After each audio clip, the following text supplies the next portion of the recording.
Welcome to EM field theory. അതിൽ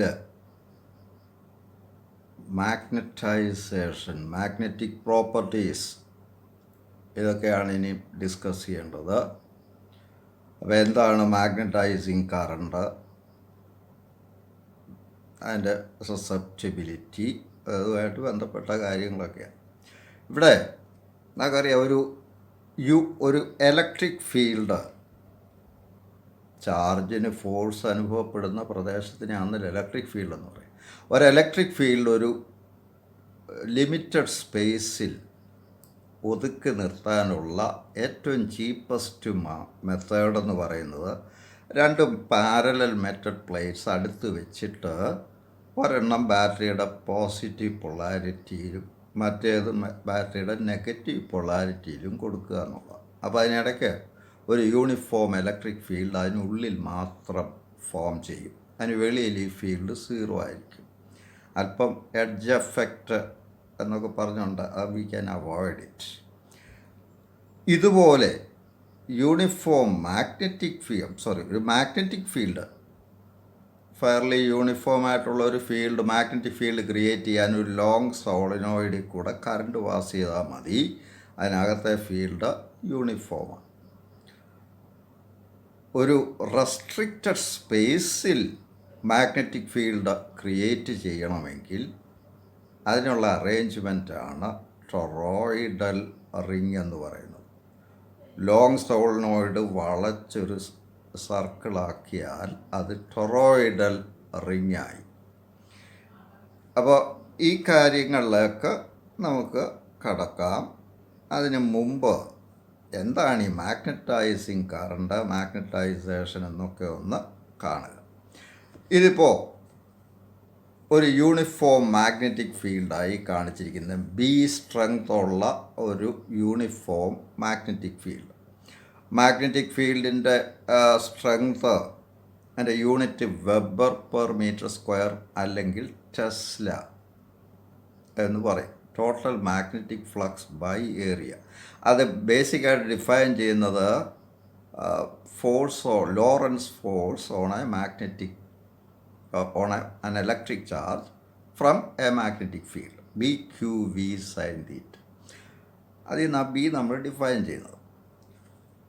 അപ്പോൾ എങ്ങനെയെങ്കിലും ഒരു യൂണിഫോം മാഗ്നറ്റിക് ഫീൽഡ് ഈ ഡയറക്ഷനിലുണ്ടെന്നിരിക്കട്ടെ. അതിൽ ഒരു സോളിനോയിഡ്, ലോങ് സോളിനോയിഡ് തീറ്റ എന്ന ആംഗിളിൽ നമ്മൾ ചരിച്ചു വെച്ചിരിക്കുക. സോളിനോയിഡിൻ്റെ ലെങ്ത് എല്ലെന്നിരിക്കട്ടെ, ടോട്ടൽ നമ്പർ ഓഫ് ടേൺസ് എന്നെന്നും ഒക്കെ ഇരിക്കട്ടെ, അതിൻ്റെ ഫേസ് ഏരിയ A എന്നും ഇരിക്കട്ടെ.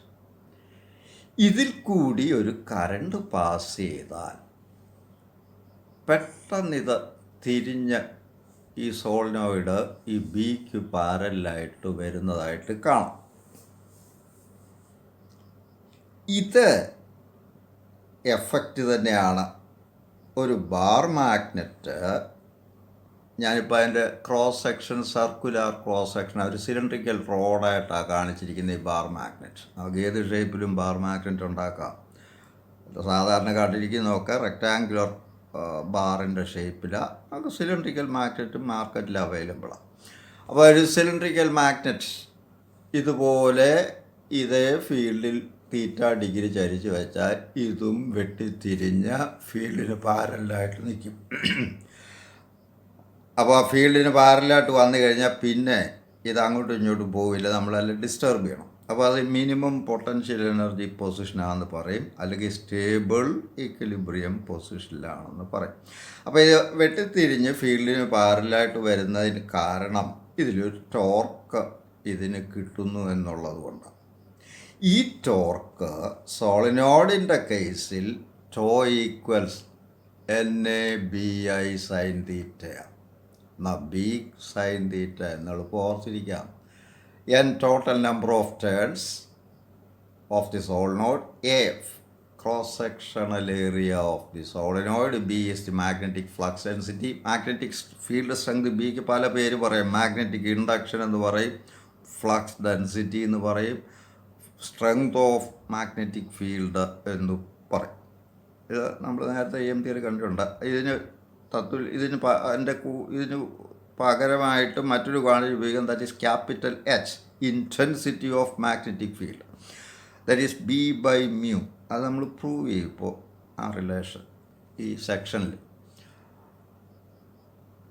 ഐ ഇതിൽ കൂടെ പാസ് ചെയ്യുന്ന കറണ്ട്, ഇതാണ് ഈ സോളിനോയിഡ് കിട്ടുന്ന ടോർക്ക്. തീറ്റ 0 ആകുമ്പോൾ സോളിനോയിഡ് സോളിനോയിഡിൻ്റെ ആക്സിസ് ഫീൽഡിന് പാരലായിട്ട് വരുമ്പോൾ തീറ്റ വിൽ ബിക്കം 0. ആ സമയത്ത് അങ്ങ് 0 ആകും. ടോർക്ക് 0 ആയിക്കഴിഞ്ഞാൽ പിന്നെ അങ്ങോട്ടും ഇങ്ങോട്ടും തിരിയില്ലല്ലോ. അപ്പോൾ അതാ സ്റ്റേബിൾ ഇക്വിലിബ്രിയം പൊസിഷൻ എന്ന് പറയുന്നത്. ഇതിന് പകരം ഈ ബാർ മാഗ്നറ്റിന് ഇതുപോലൊരു ടോർക്ക് കിട്ടും.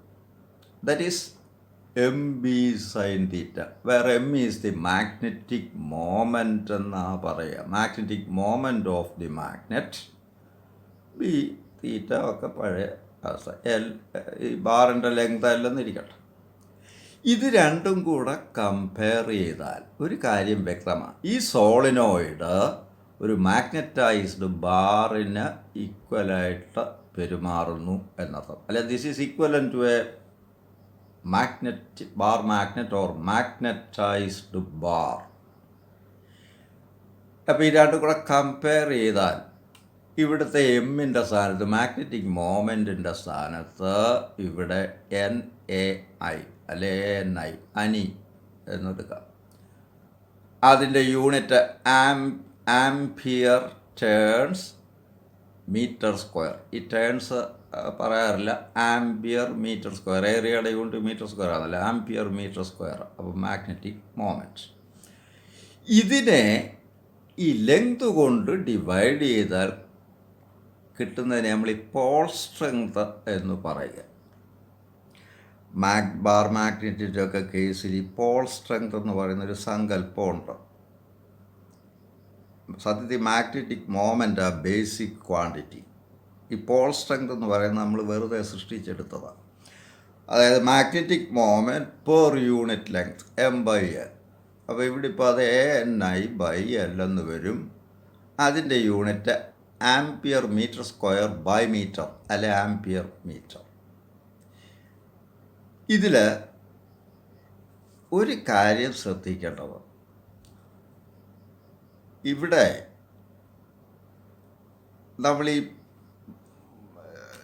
ഇവിടെ നമുക്ക് മാഗ്നറ്റിക് മോമെൻറ്റ് എന്ന് പറയുന്നത് അതിൽ കൂടെ പാസ് ചെയ്യുന്ന കറണ്ടിന് പ്രൊപ്പോർഷനില്ല, നമ്പർ ഓഫ് ടേൺസിന് പ്രൊപ്പോർഷനില്ല, ക്രോസ് ഫേസ് ഏരിയയ്ക്കും പ്രൊപ്പോർഷനില്ല.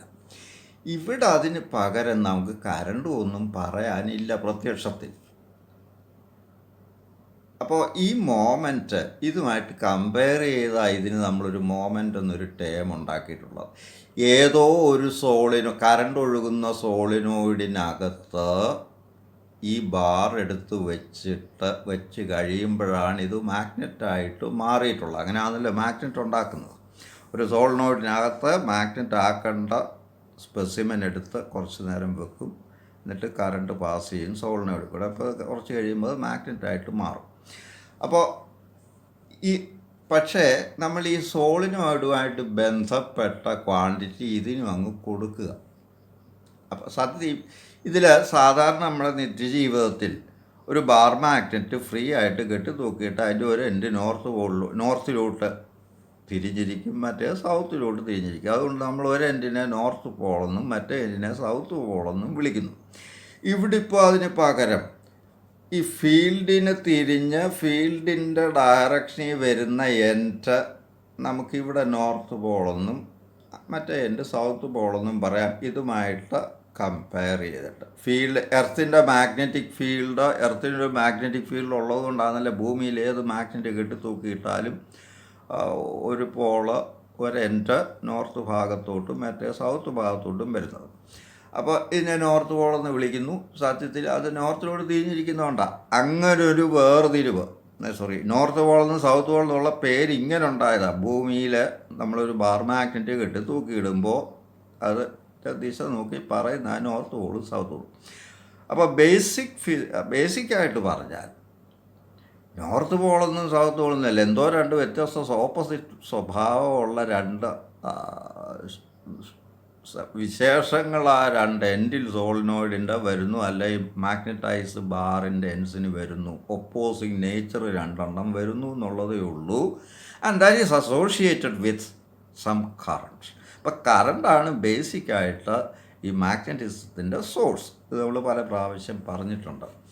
ഇനി ഇതിൽ ഈ സോളിനോയിഡ് തിരിഞ്ഞ് ഇങ്ങനെ നിൽക്കുമ്പോൾ സോളിനോയിഡിൻ്റെ ഈ ഫേസ്, ക്രോസ് സെക്ഷൻ്റെ ഫേസ് ഈ ഫീൽഡിന് പെർപെൻഡിക്കുലറായിട്ടാണ് വരുന്നത്. ഫീൽഡ് മുകളിലോട്ടാണല്ലോ ഇവിടെ ഫേസ് ഇങ്ങനെ ക്രോസ് സെക്ഷണൽ ഫേസ്. അപ്പോൾ സ്റ്റേബിൾ ഇക്വിലിബ്രിയത്തിൽ ഏത് കോയിലായാലും സോളിനോയിഡായാലും അതിൻ്റെ ഫേസ് ബിക്ക് പെർപെൻഡിക്കുലറായിട്ട് വരുമ്പോൾ അത് സ്റ്റേബിൾ ഇക്വിലിബ്രിയത്തിലാണ്.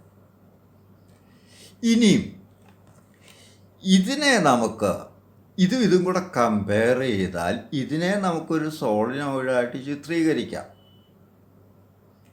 ഏതോ ഒരു സോളിനോയിഡ് തരുന്ന എഫക്റ്റാണ് ഇപ്പോൾ ഇത് തന്നിരിക്കുന്നത്. അപ്പോൾ ഈ ബാറിനെ നമുക്ക് ഒരു കറണ്ട് ഒഴുകുന്ന ഒരു സോളിനോയിഡുമായിട്ട് സങ്കല്പിക്കാം. അപ്പോൾ അതിൻ്റെ ഒരു ക്രോസ് സെക്ഷൻ എടുക്കുക. ഞാൻ ആ ബാറിൻ്റെ ഒരു ക്രോസ് സെക്ഷൻ, നമുക്കറിയാം ഒരു ഈ എഫക്റ്റ് കാണിക്കുന്ന വസ്തുക്കളെ ഫെറോ മാഗ്നറ്റിക് മെറ്റീരിയൽ എന്ന് പറയുക. അതവിടെ ഇരിക്കട്ടോ, അത് നമുക്ക് പുറകെ ചർച്ച ചെയ്യാം. ഇതിൽ നമുക്കറിയാം ഏത് വസ്തുവിലും ആറ്റങ്ങളുണ്ട്. അതിൽ ഇലക്ട്രോൺസ്, ആ പേരൻറ്റ് ന്യൂക്ലിയസിന് ചുറ്റും ഇലക്ട്രോൺസ് ഇങ്ങനെ റിവോൾവ് ചെയ്യുന്നുണ്ട്. റിവോൾവിങ് ഇലക്ട്രോൺ എന്ന് പറഞ്ഞ ഒരു സർക്കുലാർ കറണ്ടാണ്. അപ്പോൾ എവിടെ സർക്കുലാർ കറണ്ട് ഉണ്ടെങ്കിലും that has A magnetic moment. അപ്പോൾ ഒരു സിംഗിൾ ഇലക്ട്രോൺ ഇങ്ങനെ റിവോൾവ് ചെയ്യുമ്പോൾ നമ്പർ ഓഫ് ടേൺസ് 1, ഒരു പാത്തല്ലേ ഉള്ളൂ, നമ്പർ ഓഫ് ടേൺസ് 1 വരുന്ന ഒരു സർക്കുലാർ ലൂപ്പാണ്, കറണ്ട് ലൂപ്പാണ്. അപ്പോൾ അതിൻ്റെ മാഗ്നറ്റിക് മോമെൻ്റ് എന്ന് പറഞ്ഞാൽ A × 1 × I എന്ന് പറഞ്ഞാൽ ഇലക്ട്രോൺ ചാർജ് ഇൻറ്റു ഫ്രീക്വൻസി എന്ന് വരും. അത് ചില പോസ്റ്റിങ്ങിലൊക്കെ ഞാൻ ഇട്ടിട്ടുണ്ട്. അപ്പോൾ എന്തും ആയിക്കോട്ടെ, ഒരു സിംഗിൾ ലൂപ്പ് AI മോമെൻ്റ് ഉള്ള ഒരു സിംഗിൾ കറണ്ട് ലൂപ്പാണ് സത്യത്തിൽ ഒരു ഇലക്ട്രോൺ എന്ന് പറയും, ഒരു ഇലക്ട്രോൺ ഓർബിറ്റ്. അപ്പോൾ ഈ ഫെറോ മാഗ്നറ്റിക് മെറ്റീരിയലിൽ ധാരാളം ഇലക്ട്രോൺസ് റിവോൾവ് ചെയ്യുന്നുണ്ട്, അത് അതിൻ്റെ പേരൻറ്റ് ന്യൂക്ലിയസിന് ചുറ്റും.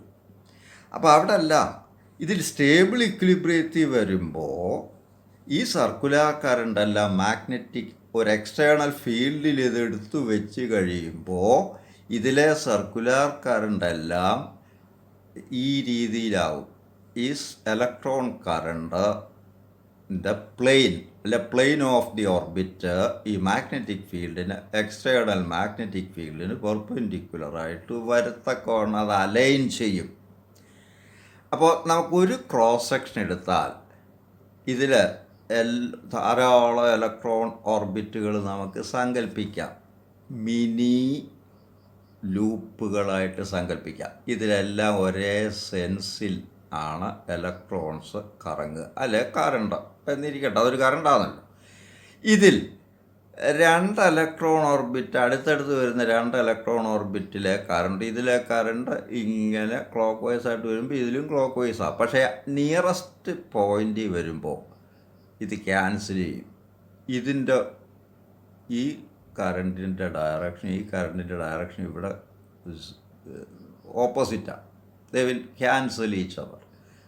അപ്പോൾ പക്ഷേ ഈ സർഫസിനടുത്ത് വരുമ്പോൾ ഇവിടെ ക്യാൻസലേഷൻ ഒന്നും നടക്കുന്നില്ല. അപ്പോൾ ഈ പെരിഫ്രിയിൽ ക്യാൻസൽ ചെയ്യാത്ത ഒരു കറണ്ട് എലമെൻറ്റ് വരും ഓരോ ഓർബിറ്റിൻ്റെയും. അപ്പോൾ ഉള്ളിലുള്ള കറണ്ടെല്ലാം മ്യൂച്വലി ക്യാൻസൽഡ് ആകും. എന്നിട്ട് ഈ സർഫസിൽ, ഈ ബൗണ്ടറിയിൽ ഓരോ ലൂപ്പിൻ്റെയും ഒരു കറണ്ട് എലമെൻറ്റ് നമുക്ക് ക്യാൻസൽഡ് ആവാതെ നിൽക്കുന്നതായിട്ട് കാണാം. So this whole cross section is equivalent to a large circular current. ആ ബാറിൻ്റെ ക്രോസ് സെക്ഷൻ സർക്കംഫറൻസിൽ കൂടി ഒരു കറണ്ട് ഒഴുകുന്നതിന് തുല്യമാ ഇത്, ഈ മാഗ്നറ്റൈസ്ഡ് ബാർ. ഇത് അപ്പം ചുരുക്കത്തിലൊരു സോളിനോയിഡിൽ ഒരു കറണ്ട് ഒഴുകുന്ന ഒരു സോളിനോയിഡിനകത്ത് ഒരു ഫെറോ മാഗ്നറ്റിക് മെറ്റീരിയൽ എടുത്തു വെച്ചാൽ അത് മാഗ്നറ്റൈസ്ഡ് ആകും, മാഗ്നറ്റ് ആകും. എന്നിട്ട് ഈ മാഗ്നറ്റ് നമ്മളെടുത്ത് മാറ്റിക്കഴിഞ്ഞ് അത് പെർമനൻറ്റ് മാഗ്നറ്റായി. ഈ പെർമനൻറ്റ് മാഗ്നറ്റ് എന്ന് പറയുന്നത് സത്യത്തിൽ ഒരു സോളിനോയിഡിന് തുല്യമാണ്. ആ സോളിനോയിഡിലെ കറണ്ട് എന്ന് പറയുന്നത് ഇങ്ങനുണ്ടായ കറണ്ടാണെന്നങ്ങ് മനസ്സിലാക്കാമല്ലോ. അപ്പോൾ ചുരുക്കത്തിൽ ഈ മാഗ്നറ്റൈസ്ഡ് ബാറിൻ്റെ ബൗണ്ടറി എന്ന് പറയുന്നത് ഒരു സോളിനോയിഡിലെ കറണ്ടിന് തുല്യം. ഈ കറണ്ടിനാണ് നമ്മൾ സർഫസ് കറണ്ട് അല്ലെ ആംപീരിയൻ കറണ്ട് എന്ന് വിളിക്കുക. അപ്പോൾ അത് മറ്റൊരു ഫിഗർ വെച്ച് പറഞ്ഞാൽ, അപ്പോൾ സാധാരണ ഇത് മാഗ്നറ്റ് അല്ല എങ്കിൽ ഈ ഓർബിറ്റെല്ലാം അറ്റ് റാൻഡമായിട്ട് നിൽക്കും. ക്യാൻസലേഷൻ മ്യൂച്വലി ഈ സർഫസിലൊന്നും ഉണ്ടാകത്തില്ല, എല്ലാം ക്യാൻസൽഡ് ആയിപ്പോവും. അറ്റ് റാൻഡമായിട്ട് ഡിസ്ട്രിബ്യൂട്ടഡ് ആയിരിക്കാം ഈ ഓർബിറ്റുകളൊക്കെ. എന്നിട്ട് നെറ്റ് കറണ്ട് മൊത്തത്തോടങ്ങ് സീറോ ആകും. പക്ഷെ മാഗ്നറ്റിക് ഫീൽഡിലെടുത്ത് വെച്ച് കഴിയുമ്പോൾ ഇതിനൊരു ഓർഡർലി അറേഞ്ച്മെൻറ്റ് കിട്ടുകയും ഈ പറഞ്ഞതുപോലെ ഒരു സർഫസ് കറണ്ടിന് ഒരു ഇക്വലൻ്റ് സർഫസ് കറണ്ട് ഈ ബാറിൻ്റെ സർഫസിലുണ്ടാവുകയും ചെയ്യും. അതൊരു സോളിനോയിഡ് പോലെ വർക്ക് ചെയ്യും. ഇതിന് ഇക്വലൻ്റായിട്ട് ഇലക്ട്രോസ്റ്റാറ്റിക്സിൽ പോളറൈസേഷന് ഞാൻ പോസ്റ്റ് ചെയ്തിട്ടുണ്ട്. ഡയലക്ട്രിക് പോളറൈസേഷൻ ഒരു 2 പാരലൽ മെറ്റൽ പ്ലേറ്റ്സ് ഒരു ബാറ്ററിയുടെ പ്ലസിലോട്ടും മൈനസിലോട്ടും കണക്ട് ചെയ്യുന്നു. അപ്പോൾ ഇത് പോസിറ്റീവ് പ്ലേറ്റും നെഗറ്റീവ് പ്ലേറ്റും. അപ്പോൾ ഇതിനിടയ്ക്ക് ഒരു ഇലക്ട്രിക് ഫീൽഡ് ഉണ്ടാകുന്നുണ്ട്. ആ ഫീൽഡിൽ ഒരു ഡയലക്ട്രിക് മെറ്റീരിയൽ എടുത്ത് വെച്ച് കഴിഞ്ഞാൽ ഇതിനുള്ളിൽ ഇലക്ട്രിക് ഡൈപോൾസ് ഉണ്ട്. ഈ ഡൈപോൾസ് എല്ലാം ഈ ഫീൽഡിന് പാരലായിട്ട് വരും. നെഗറ്റീവും പോസിറ്റീവ് പ്ലേറ്റിനടുത്തും പ്ലസ് നെഗറ്റീവ് പ്ലേറ്റിലോട്ട് തിരിഞ്ഞു ഇരിക്കും. ഇതിങ്ങനെ ഒത്തിരി എണ്ണം ഉണ്ടാവും. ഇതിൽ ഏറ്റവും ഉള്ളിലൊക്കെ അടുത്തടുത്ത ഡൈപോൾസിൻ്റെ ഓപ്പോസിറ്റ് ചാർജസ് അങ്ങ് ക്യാൻസൽ ചെയ്യും. അങ്ങനെ ക്യാൻസൽ ചെയ്യാതെ വരുന്നത് ഈ സർഫസിലാണ്. ഈ ഡയലക്ട്രിക് സ്ലാബിൻ്റെ ഈ സർഫസിൽ ഒരു നെറ്റ് നെഗറ്റീവ് ചാർജും ഈ സർഫസിൽ ഒരു നെറ്റ് പോസിറ്റീവ് ചാർജും ഡെവലപ്പ് ചെയ്യും. അതിനെ നമ്മൾ ബൗണ്ട് ചാർജ് അല്ല ഇൻഡ്യൂസ്ഡ് ചാർജ് എന്നാണ് വിളിക്കുന്നത്. ഇത് ഈ പ്ലേറ്റിലുള്ള ചാർജിനെ ഫ്രീ ചാർജ് എന്ന് വിളിക്കുന്നു. ഇവിടെ ഇൻഡ്യൂസ് ചെയ്യുന്ന സർഫസിൽ ഡെവലപ്പ്, ഈ സർഫസിൽ മാത്രം ഒരു നെറ്റ് ചാർജ് ഓപ്പോസിറ്റ് ടൈപ്പുള്ള, ഇവിടെ നെഗറ്റീവ് ചാർജ് ഇവിടെ പ്ലസ് ചാർജും ഇൻഡ്യൂസ് ചെയ്യപ്പെടുന്നു. ആ പ്രോസസ്സിനാണല്ലോ ഡയലക്ട്രിക് പോളറൈസേഷൻ എന്ന് പറയുക. ഇവിടെ ഈ ഡയലക്ട്രിക് സ്ലാബിൻ്റെ സർഫസിലുണ്ടാകുന്ന നെറ്റ് ചാർജ്, സർഫസിലേ നെറ്റ് ചാർജ് വരും, ഉള്ളിലെല്ലാം ക്യാൻസൽ ചെയ്ത് പോകും. ഈ നെറ്റ് ചാർജിനെ നമ്മൾ ഇൻഡ്യൂസ്ഡ് ചാർജ് അല്ല ബൗണ്ട് ചാർജ് എന്ന് വിളിക്കുക. ഈ പ്ലേറ്റിൽ ഇതിനെ ഇവിടെ പോളറൈസേഷൻ ക്രിയേറ്റ് ചെയ്തത് അല്ലെ ഇൻഡ്യൂസ് ചെയ്തത് ഈ പ്ലേറ്റിലെ ചാർജുകളാണ്, ബാറ്ററി കൊടുത്ത ചാർജ്. അതിനെ ഫ്രീ ചാർജ് എന്നും വിളിക്കും. ഇതിൻ്റെ ചാർജ് ഡെൻസിറ്റിയൊക്കെ വെച്ച് ഞാൻ ഡെറിവേഷൻ നടത്തിയിട്ടുണ്ട്. ഇലക്ട്രിക് സസെപ്റ്റിബിലിറ്റി, റിലേറ്റീവ് പെർമിറ്റിവിറ്റി ഒക്കെ പോസ്റ്റിംഗ് ഉണ്ട്. ഈ EM ഫീൽഡ് തിയറി തന്നെ ഞാൻ ചെയ്തിട്ടുണ്ട്. അതിന് പകരമായിട്ടാണ് ഇവിടെ ഈ സർഫസ് കറണ്ട് ഒരു മാഗ്നറ്റൈസ്ഡ് ബാറിൽ ഉണ്ടാകുന്നത്. ഇവിടെ ഒരു സോളിനോയിഡിനകത്തെടുത്ത് കറണ്ട് ഒഴുകുന്ന ഒരു സോളിനോയിഡിനകത്തെടുത്ത് ഒരു മാഗ്നറ്റിക് മെറ്റീരിയൽ വെച്ച് കഴിയുമ്പോൾ അതിന് സർഫസിൽ മാത്രം ഈ സോളിനോയിഡിന് തുല്യമായ ഒരു കറണ്ട് ജനറേറ്റഡ് ആകുക, ഇവിടെ ഇൻഡ്യൂസ്ഡ് ചാർജ് വന്നതുപോലെ. അപ്പോൾ അതിനെ നമുക്ക് മാഗ്നറ്റിക് പോളറൈസേഷൻ എന്ന് വിളിക്കാം, അല്ലെ ഇൻഡ്യൂസ്ഡ് കറണ്ട് എന്ന് വിളിക്കാം. അതിൻ്റെ മറ്റൊരു പേരാണ്, സാധാരണ ഉപയോഗിക്കുന്ന പേരാണ് സർഫസ് കറണ്ട് അല്ലെങ്കിൽ ആംപീരിയൻ കറണ്ട് എന്ന് വിളിക്കും. ഈ ഒരു പോയിൻ്റ് കൂടെ പറഞ്ഞിട്ട് തൽക്കാലം ഈ പോസ്റ്റ് ഞാൻ നിർത്തുന്നു. ഒരു മെറ്റൽ റിങ് മാഗ്നറ്റിക് മെറ്റീരിയൽ കൊണ്ടുള്ള അയണോ കൊബാൾട്ട് എന്ന അയണ നിക്കൽ ഇങ്ങനെയൊക്കെ ഉള്ളൊരു മാഗ്നറ്റിക് മെറ്റീരിയൽ കൊണ്ട് റിങ് എടുക്കുക, അതിന് റൗളൻ റിങ് എന്ന് പറയുക. അതിലൊരു കോയിൽ ടൈറ്റായിട്ട് വൗണ്ട് ചെയ്യുമ്പോൾ ടൊറോയിഡൽ റിങ് അല്ലെങ്കിൽ റൗളൻ റിങ് എന്ന് പറയും. ഇതിൽ കൂടി ഒരു കറണ്ട് പാസ് ചെയ്യുന്നു. ഈ റിങ് ഇല്ലായിരുന്നുവെങ്കിൽ, എയർ ആയിരുന്നെങ്കിൽ, ഇതിനകത്തെ magnetic flux density, magnetic field strength μ0 Ni/L എന്ന് പറയും. L is this circumferential length. പക്ഷേ ഈ മെറ്റൽ റിങ് ഉണ്ടെങ്കിൽ ഈ ഒരു സർഫസ് കറണ്ട് ഈ മെറ്റൽ റിങ്ങിൻ്റെ സർഫസിലുണ്ടാവുന്നുണ്ട്. അപ്പോൾ ഈ മെറ്റൽ റിങ് മാഗ്നറ്റൈസ്ഡ് ആകുകയും അതൊരു ടൊറോയിഡിൻ്റെ ഫലം ചെയ്യുകയും ചെയ്യും. IS എന്ന് പറയുന്ന കറണ്ട് അവിടെ ഡെവലപ്പ് ചെയ്യുന്നുണ്ട്. അപ്പോൾ അതൊരു മാഗ്നറ്റിക് ഫീൽഡ് ക്രിയേറ്റ് ചെയ്യുന്നുണ്ട്. That is μ0 Ni/L surface. ഈ സർഫസ് കറണ്ട് കൊണ്ടുണ്ടാവുന്ന മാഗ്നറ്റിക് ഫീൽഡായത്. എങ്കിൽ ഈ റിങ്ങിൻ്റെ മെറ്റീരിയലിൻ്റെ ഉള്ളിലുള്ള ഏതെങ്കിലും ഒരു പോയിൻ്റ് P എടുത്തു കഴിഞ്ഞാൽ ആ പിയിലെ resultant field B will be μ0 Ni/L plus μ0 Ni/L due to the surface current. Ferromagnetic മെറ്റീരിയലാണ്, ഇത് പ്ലസ് വരും. ഇത് മൈനസ് ആകുക എന്നതിന് നമ്മൾ ഡയാമാഗ്നറ്റിക് മെറ്റീരിയൽ എന്ന് പറയാം. That we will see later in detail. അപ്പോൾ ചുരുക്കത്തിൽ ഒരു ടൊറോയിഡൽ റിങ്ങിൻ്റെ ഉള്ളിൽ ഡെവലപ്പ് ചെയ്യുന്ന ആ ടൊറോയിഡ് കൂടെ കറണ്ട് പാസ് ചെയ്യും. ഇതിനെ മാഗ്നറ്റൈസിങ് കറണ്ട് എന്നാണ് വിളിക്കുക. ഇതിൽ കൂടെ പാസ് ചെയ്യുന്നത് കറണ്ടിന്. ഈ കോയിലിന് ഈ വൈൻഡിങ്ങിന് മാഗ്നറ്റൈസിങ് വൈൻഡിങ് എന്നും പറയും. അപ്പോൾ അങ്ങനെയുള്ള സന്ദർഭത്തിൽ ഈ കോറിനുള്ളിലുണ്ടാവുന്ന നെറ്റ് മാഗ്നറ്റിക് ഫീൽഡ് എന്ന് പറയുന്നത് μ0 Ni/L plus μ0 Ni/L due to the induced surface current. This is a very important relation. ഇനി ഇതിനെ ബേസ് ചെയ്ത് വേണം നമുക്ക് ബാക്കി അങ്ങോട്ട് കാണാം. Thank U.